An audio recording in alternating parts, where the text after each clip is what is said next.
Hello प्यारे बच्चों। तो स्वागत है आप सभी का हैप्पीनेस क्लास में।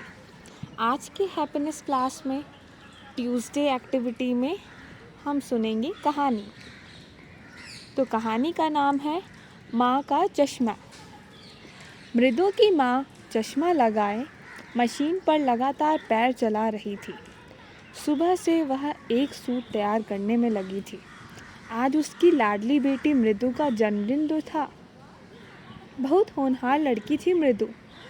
कितना ख्याल रखती थी सबका। विद्यालय में होने वाले सभी कार्यक्रमों में भी खूब बढ़ चढ़कर हिस्सा लेती थी। सूट तैयार करने के बाद उन्हें मृदु के स्कूल में पेरेंट टीचर्स मीटिंग पीटीएम में भी जाना था। जल्दी जल्दी सूट तैयार करके वह मृदु के विद्यालय की ओर मीटिंग के लिए निकल पड़ी। वहाँ उसकी कक्षा अध्यापिका से मिली। उन्होंने बताया कि विद्यालय के वार्षिक महोत्सव में भाग लेने वाले सभी प्रतिभागी बच्चों को इनाम स्वरूप कुछ रकम मिली थी। जब बच्चों से पूछा कि उन्होंने इनाम में मिली राशि का क्या किया, किसी ने कहा कि मैंने वीडियो गेम खरीदी, तो किसी ने कहा कि मैंने क्रिकेट का बैट खरीदा। किसी का कहना था कि मैंने अपने लिए प्यारी सी गुड़िया खरीदी, तो कोई बोला कि मैंने नई पुस्तक खरीदी। मृदु कुछ सोच में डूबी हुई थी। जब उससे पूछा, तुम क्या सोच रही हो, तुमने क्या खरीदा, वह बोली, मैडम मेरी माँ सिलाई का काम करती है।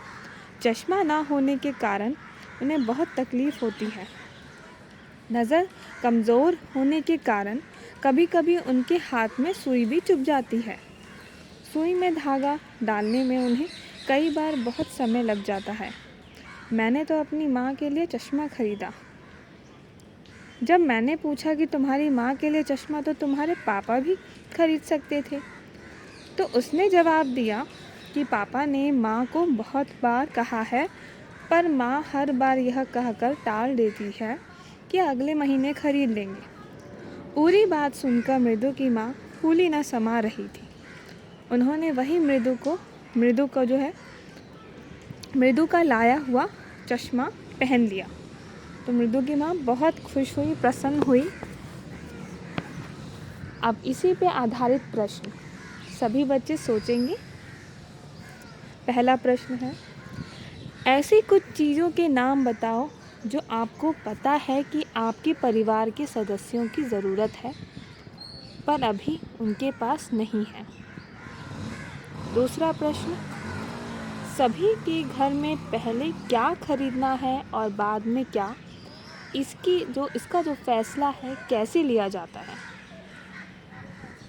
तीसरा प्रश्न, क्या कभी ऐसा हुआ है कि आपने अपनी पसंद की चीज़ खरीदने की ज़िद की, पर आपके माता पिता ने आपको नहीं दिलाई? उन्होंने ऐसा क्यों किया होगा? आखिरी प्रश्न है, अपने जीवन से कोई एक ऐसा उदाहरण दे जब आपके माता पिता ने आपको कुछ दिलाने के लिए अपने किसी ज़रूरत की चीज़ को छोड़ दिया हो। तो ये था आज की ट्यूसडे एक्टिविटी में हैप्पीनेस क्लास में।